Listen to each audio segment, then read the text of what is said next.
What is going on, guys? In today's video I will show you the best builds tier list in Borderlands 4. So I will rank the top 15 most popular builds from worst to best, and each week I will keep updating it depending on how the meta shifts. So right now the meta has been primarily getting dominated by the Minion Deadringer Vex builds, then also the Onslaughter pyroclast amon builds, or even on top of it the Flux generator harlowe setups that just simply destroy enemies in split seconds, and so much more. And remember, if you want to check these builds, look up the best items, the skill trees and path of building, then check my links in the description. And before we continue, I want to introduce you to today's video sponsor, Avisan Remote. By using Avisan Remote, you're able to control your PC with your phone whenever you want. And the best part, the software is completely free to download on Windows, iOS and Android. You can even enjoy your PC games directly on the phone, with support for up to 140 FPS gameplay. On top of that, you can work on your PC remotely, screen mirror and even control Android devices with the software plus much more. As you can see, I can play Genshin, Dota, Minecraft and many more other games. With their smart keyboard layouts, you can customize and add controls to your phone, which makes it easy to enjoy FK gaming anytime and anywhere. They also offer great prices with discounts for up to 40% off of your purchase.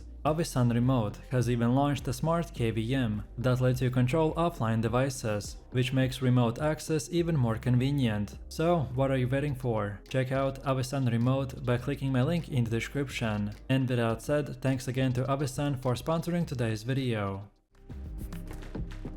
So the first build on the list is the Rafa's grenade focus setup, which deserves to be in the D tier. At the first glance it looks impressive. These grenades can melt enemies when combined with modifiers like confetti, asymmetric warfare, errant spark, Vengaza and the lateral planking. And on top of it you get even a life leech through the hostile acquisition, which means that the Raf can stay surprisingly healthy while chucking explosives. And the core gameplay loop is incredibly straightforward. You spot enemies on the radar, then throw the grenades in their way, and just collect the XP and the loot drops. The Peacemaker cannons will add some extra punch and defensive stability by giving your build the ability to hold its ground. You'll want to equip an elemental weapon since the grenade damage is boosted when one is equipped. The fire weapons are especially effective here because of how they stack with the Rafa skills. However, the real star here is the Feisty Grenazerker class mod, which doubles the number of grenades that the Rafa can throw. This is essentially doubling the damage on every throw, and this is exactly what keeps the build even relevant. For grenades themselves, honing mods or teleporting variants are ideal. Without tracking, you will need to aim carefully, which of course will take some time.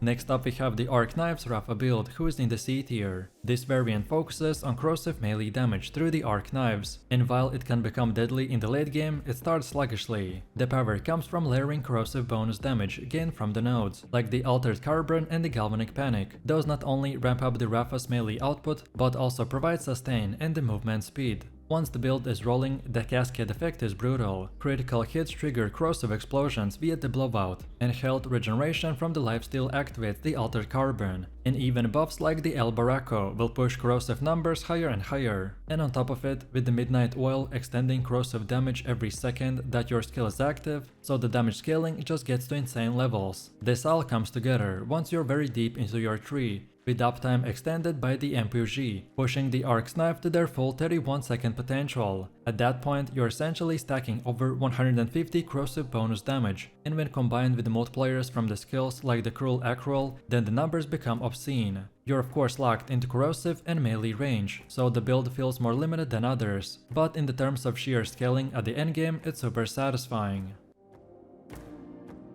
Next up we got the Amon's Crucible build, who is also in the C tier. The Crucible tree will introduce priming and detonation, which is a mechanic where enemies are marked by the forge skills and can be detonated for explosive effects. The build capitalizes on that by spamming forge drones and detonating enemies in a constant loop. The gameplay revolves around keeping drones alive, priming enemies, detonating them, and then spawning even new drones. The skill synergy here is super clever, so Crucible gives Amon trovable forge access that prime enemies. Then augments like the Seeker access will spawn additional drones and forge weapons after detonation. and then on top of it the overload ties everything together by boosting gun damage with each prime target. On paper, this creates an infinite cycle of the drones and explosions, but in practice though it's a little chunky. Managing drone uptime takes effort, and the build requires precise tree investment to really feel strong, but still the crowd control is excellent. And once the drones chain together, the battlefield will erupt with a chain detonations. This build is flashy and satisfying, though of course not quite meta-defining. Next up we got B tier, and for the first build we have one-shot Rafa setup. This build focuses entirely on one single and devastating shot that chains across multiple enemies. The psychology here is simple: maximize damage at the top of your magazine and make every reload count. This synergy comes from combining magazine topper bonuses. The class mods, like the best dancer, will double these effects, and with proper skill investment you can keep action skills like the peacebreaker cannons almost actively 24/7. Every reload will become an opportunity for another massive crit chain, and since this setup is designed to reload constantly, so you're never waiting for the power, high damage single shot weapons like the Jacob snipers or the special one-rounded shotguns will thrive here by taking the full advantage of the splash damage and the crit explosions. It's not the most versatile build. If you miss a shot, you're punished, but for players who want raw numbers and aggressive play, then this is a thrilling mid-tier build.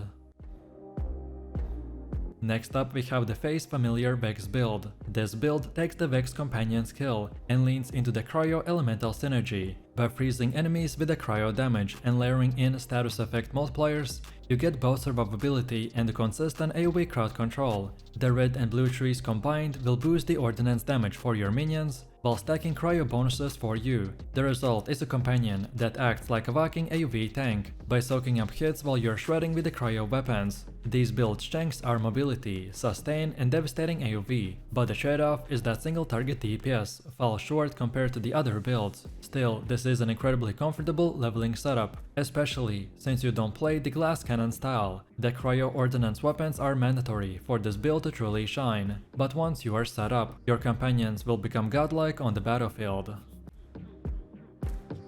Then for the next B tier build we have the forge skill minion Amon. This is Amon's setup on a classic minion army build. By spamming forge drones through the Crucible, ordnance synergy and detonation loops, you'll eventually have 3 or more drones ripping enemy support alongside you. The gameplay is chaotic, so drones will cover the field, detonating procs constantly, and action skills reset durations to keep everything alive. Augments like the Forge Storm add even more firepower by giving persistent shock effects and the shred shields. The main weakness of this build is that personal damage will fall behind compared to the other setups, where you're usually the main weapon. But if you love overwhelming enemies with a summon allies and explosions, then it is one of the most entertaining mid-tier setups.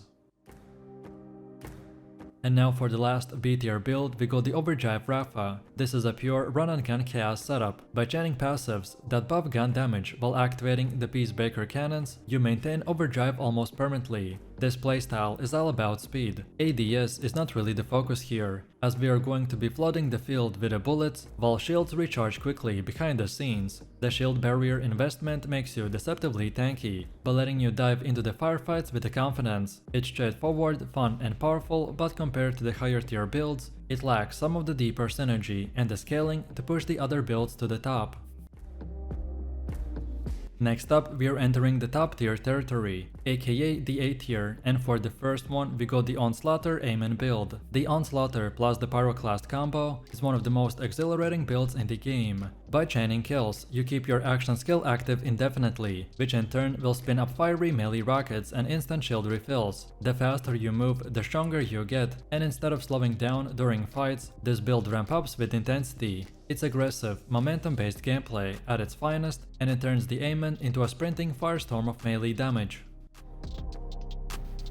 Next, in the A tier, we got the Peacebreaker Cannon's Rafa setup that transforms deployable turrets into laser-spewing monsters. Normally, turrets in the game will feel like support tools, but here they will scale directly with your weapon's damage. That means every crit bonus, elemental effect or the raw gun multiplier will also boost your turrets. With skills like the Juerga and Inspirado, your cannons essentially will never go offline. And when you reach the Beam Team Capstone, they will evolve into sweeping dead beams that wipe mobs and chunk bosses in split seconds. It's simple yet effective, making it one of the best Rafa builds right now.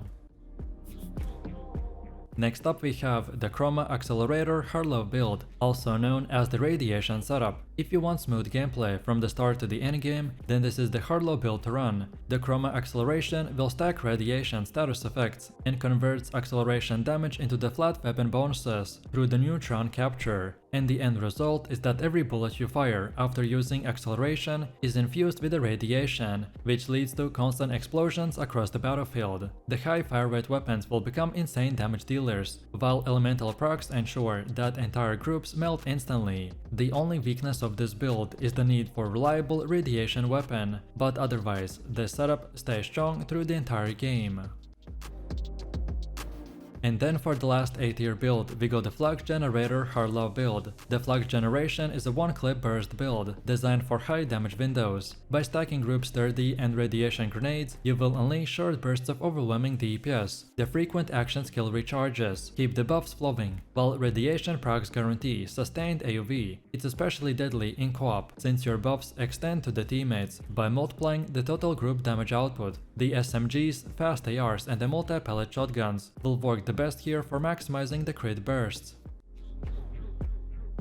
And now finally we've come to the S tier, and for the first one we have the Minion Deadringer Vex build. This Deadringer variant will turn the Vex into a battlefield commander. Instead of fighting directly, you summon specters that scale with your weapon damage and the crit multipliers. They will handle the crowd control, the boss damage and everything in between. The beauty of this build is how naturally it scales. You don't need legendaries for it to feel powerful. Every new weapon in the augment feeds directly into the specter damage, which makes it one of the most consistent leveling in the endgame builds. Watching waves of ghostly assassins rip through the enemies will never get old, and while it depends for the skills to get kills, the damage is to insane levels once you get it activated. And now last but not least, we've come to the most broken build right now, aka the Bleed Deadringer Vex build. Thanks to the penetration augment and the throwing knives, all of your damage sources can critically hit. This creates feedback loop where the crits pre-proc themselves indefinitely, and essentially giving you infinite scaling damage. Pair this with the contamination for the flat status effect chance, and suddenly any gun becomes a tool for the infinite DPS. Shotguns with a high base damage feel especially insane here, and even without the perfect gear, this build spirals into unstoppable power. The only real weakness here is the RNG dependence. You want knives with the penetration augments, but once you get them, then you're using the highest DPS build in Borderlands 4.